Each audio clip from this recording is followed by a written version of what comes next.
Who is Tank Man? Just to review from last time. Yeah, Abel. It's a man that wants to kill a tank. Okay, why did he do that? Because he was drunk. Is that really why? Do we know that? Because he wanted a tank. That's why he's saying. Yeah, got it. It was a form of protest. Okay, most likely it was a form of protest after the government had cracked down on the individuals that were protesting for democracy, a lot of students that were protesting. So with that, what is that a symbol of to the rest of the country? Okay, rebellion, defiance. Yeah. I think it was also kind of a sign of weakness because the tanks just didn't like shoot him or run him over. They just kind of stopped and he was able to, stop him from going until some other people rushed out. So you think that made the Chinese government look weak potentially, that they didn't just like kill him when he did that? Okay. Maybe they did kill him. Maybe they did kill him. On this topic though, as we discuss authoritarian governments, kind of linking it to today, we're talking about Venezuela. NPR was discussing it the other day. You have politicians in Venezuela, individuals that are part of their National Assembly, which is similar to our Congress. There are some that were against Maduro, that were speaking out against him, that now have fled the country. There's some that are in prison. And so that's one of the main things with an authoritarian country is the way that they crack down on political dissidents, those who don't agree with like the top leader. And then the next question we wanted to discuss, why is this event censored in China? If someone searches on Google, Tank Man or Tiananmen Square, why are they not going to receive the same images or be able to see the same like Wikipedia explanation that we would be able to? Why would the government want to censor that is the more specific question. Yeah, so. It wants to give an image that like all the people in the country are happy, like it doesn't want them to see that and want to rebel. Okay, wanting to create a certain image for the people of China, wanting them to have favorable views towards the government. Okay, that's definitely true. Any other possible reasons? A lot of the beliefs of people are shaped just by the information that they're given, shaped by the types of ideas that they've been exposed to. So if you are able to limit the information that people are given, you can then limit their beliefs. If you can shape the beliefs of people, then you can then shape the actions of people. And so in any organization or in any government, if you have information that is being suppressed, information that is being censored, it is often with the goal of attempting to influence the actions of the people in that group.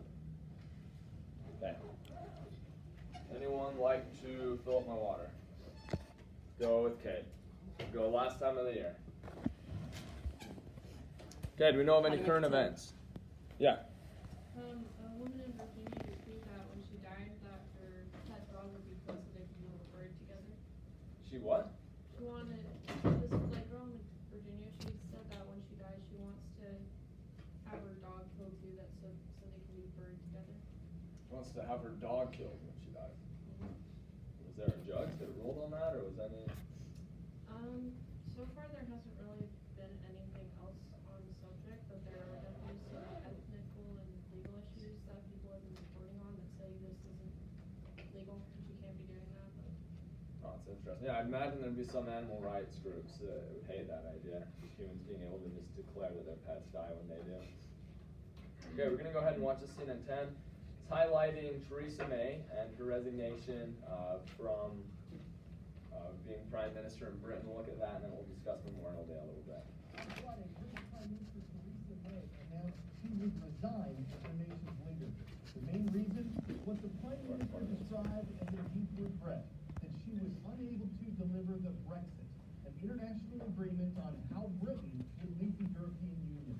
The deal that Prime Minister May had with the EU needed to be approved by Britain's parliament to take effect, and it never was. She said that though it was right for her to keep trying, even when the odds against success seemed high, it's now clear to her that a new prime minister would be in Britain's best interest. There are several members of her political party, Britain's Conservative Party, who are hoping to replace May as prime minister. Lawmakers say they plan to choose a new leader by July 20th, and May will serve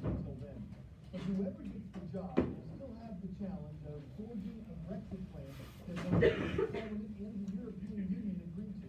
If one isn't reached, what's called a no-deal Brexit can happen, when Britain suddenly breaks off from the union of 27 other countries, leaving a lot of questions in the air about economics, immigration, trade deals, basically how Britain conducts business and politics with the rest of Europe and the rest of the world. It's been the honour of my life to have had the opportunity to serve the country I love. An emotional retreat as Theresa May finally bows to intense political pressure from within her own party and announces she'll shortly step down. Her tenure may be characterised by a single issue and a single word: Brexit. I decided that we should leave the European Union. May put her proposed Brexit deal to a vote on 3 occasions. It was rejected by the House every time, reflecting a political system in stalemate and a nation divided. I have done everything I can to convince MPs to back that deal. Sadly, I have not been able to do so. Britain's leader of the opposition, Jeremy Corbyn, tweeted his approval, saying she was right to resign. Yeah, Jeremy Corbyn, the guy that just showed the tweet from, he is the leader of the Labour Party in Great Britain. Some people would potentially liken him to like the Bernie Sanders of Great Britain. He's extremely critical of Theresa May. If you saw that tweet, basically indicated she realized what all this was all along, that she's incompetent to govern. If you have any AirPods in, go ahead and just take them out. Yes, we want to prevent a no-deal Brexit, and we can do everything in Parliament to prevent a no-deal Brexit. But the reality is, a new Conservative leader isn't going to solve the problem. May's announcement ignites a frantic race to succeed her. Boris Johnson, the former Foreign Secretary, whose personality and politics have been compared to Donald Trump, commands significant support among grassroots members of the party to replace May. Boris Johnson, I think, would be a great Prime Minister. Johnson totally opposed the withdrawal deal that May negotiated with the EU and resigned from her cabinet over it. On Friday, he described May's statement as dignified and said it is now time to follow her urgings, to come together and deliver Brexit. Brexit is unstoppable in Europe. You look at him and just heard him speak. Does he not seem like the British version of Donald Trump? Very, very simple words. Brexit is unstoppable. And then he kept going. You have the two of them standing next to each other. They look like they could be brothers. The opposing side of the European negotiating table were more sympathetic. Chief EU negotiator Michel Barnier expressed full respect for his departing counterpart, noting the determination with which she persevered. And outgoing European Commission President Jean-Claude Juncker said, through a spokesperson, May's speech left him without personal joy. May's failure to unite her party or garner enough cross-party support behind her deal proved her undoing. Her successor will seek to find consensus where she could not. Since the U.S. Civil War, when Americans used flowers to decorate the graves of their loved ones who died in battle, the country has paused to remember its fallen troops. The event that began as Decoration Day came to be known as Memorial Day. It's now observed on the last Monday in May, which fell on the 27th this year. Memorial Day is held in honor of everyone who's died while serving in the U.S. Armed Forces. Flags are flown, troops are saluted, events, parades, and ceremonies are held all across the country. Last Thursday, before he left for a planned state visit to Japan, U.S. President Donald Trump joined First Lady Melania Trump in planting flags at Arlington National Cemetery. And on Monday, U.S. Vice President Mike Pence was there, participating in the wreath-laying ceremony, visiting the tomb of the unknown soldier, and delivering a speech in which he said that Memorial Day is the day that makes all other American days possible. 10-second trivia. The world's highest peak, Mount. Okay. Any thoughts on the Sim and 10? Discussing Memorial Day. So oftentimes this holiday we focus on the soldiers who lost their lives, and there's a lot of patriotism, and there's a lot of talk about these soldiers defending our freedom. A lot of analysts, people that have done research in the area, they would highlight, yes, a lot of these soldiers go out in good faith, believing that they are defending freedom. A lot of them are young, between 18 and maybe 23, 24 years old. go out there believing that they're defending freedom, believing that they are doing good. And this isn't to try and diminish from some of them dying and from the suffering that happens, but looking objectively based on what we've discussed in the class so far, are they always out there defending freedom?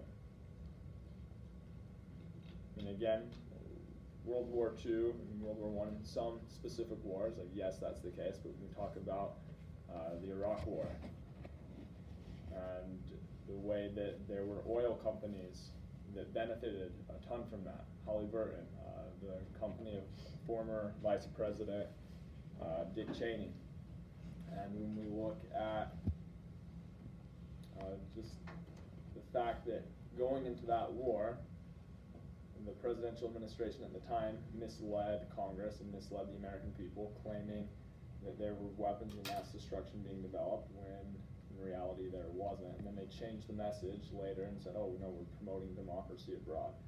So really analyzing those ideas, it's not something that people discuss a lot on Memorial Day. They don't talk about the government and the potential unnecessary wars that were created in the past.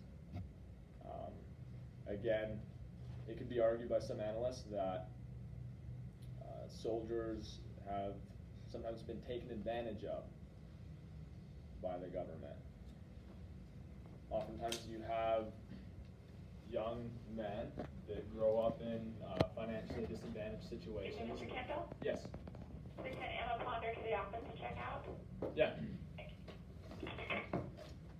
Sometimes you have these young men that grow up in financially disadvantaged situations. They want to be able to make a living. Some of them can go to college after serving in the military.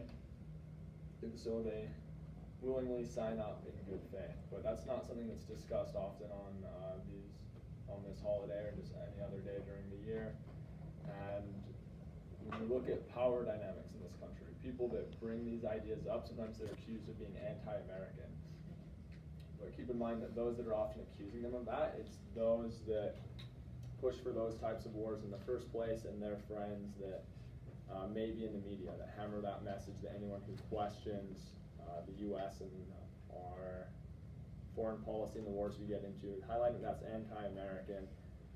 Again, like you could look at that and say that, no, that's being objective. That is looking at your own country the way that you would look at any other country. Yeah.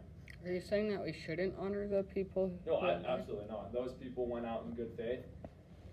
They went out. I don't think anyone expects a bunch of 18 to 24-year-olds that are coming right out of high school to understand foreign policy and to know what's going on. I think those people sacrifice a lot. The ones to maybe analyze more would be the political leaders that start wars in the first place and their motivations, not to diminish at all from the brave individuals that go out and are serving our country believing that they're doing the right thing. Okay, any other thoughts or questions there? Okay, I'm going to go ahead and look at one more local news article.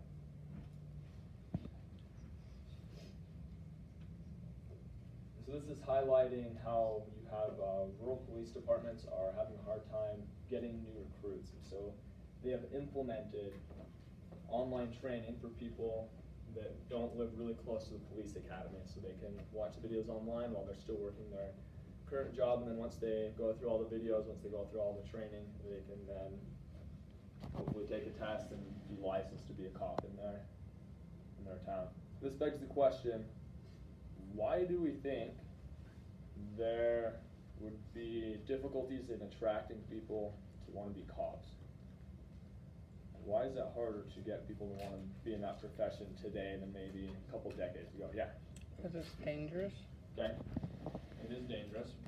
Was it dangerous a couple decades ago? Yeah. Okay. So, I mean, danger might have something to do with it. Yes, sir. Like, in the past few decades, cops have gotten like a worse, like people just think worse about them than they used to, I think. Like, they get a bad rap, I think. Okay, so maybe reputation, maybe cops aren't always treated with a lot of respect. Might be sometimes a lot of hostility towards cops. Yeah. So.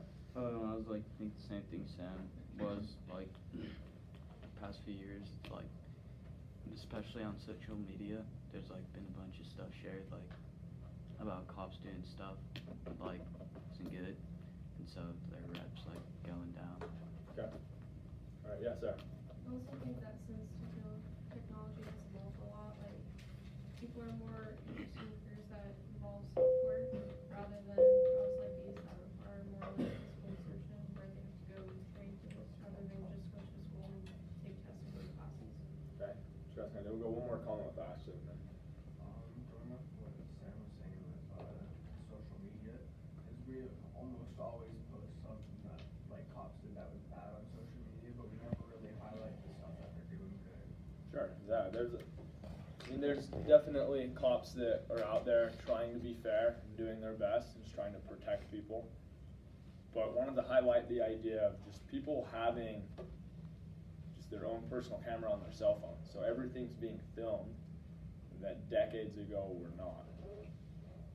And so what you see happening a lot of the time is people sharing videos of like bad interactions with cops, and it spreads and the public is seeing more of that.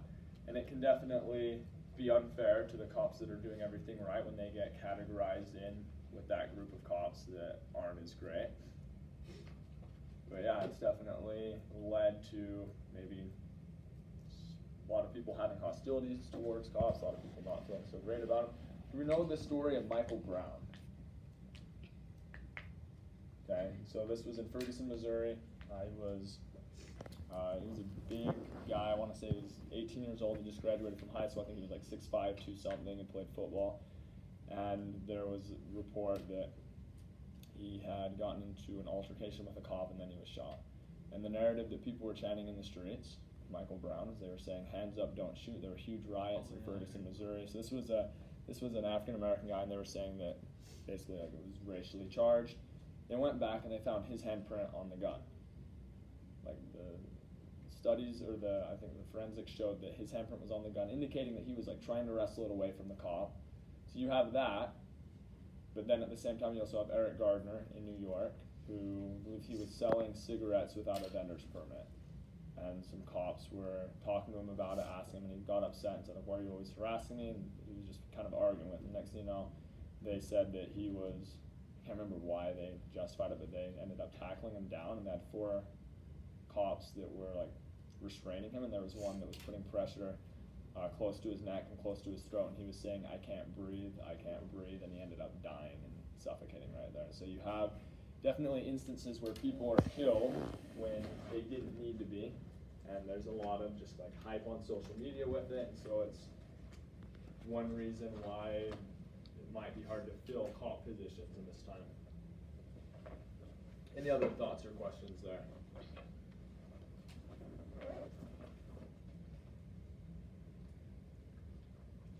Okay, we are going to keep talking about energy in Japan. I think that we might have barely been starting on it last week after talking about Japan.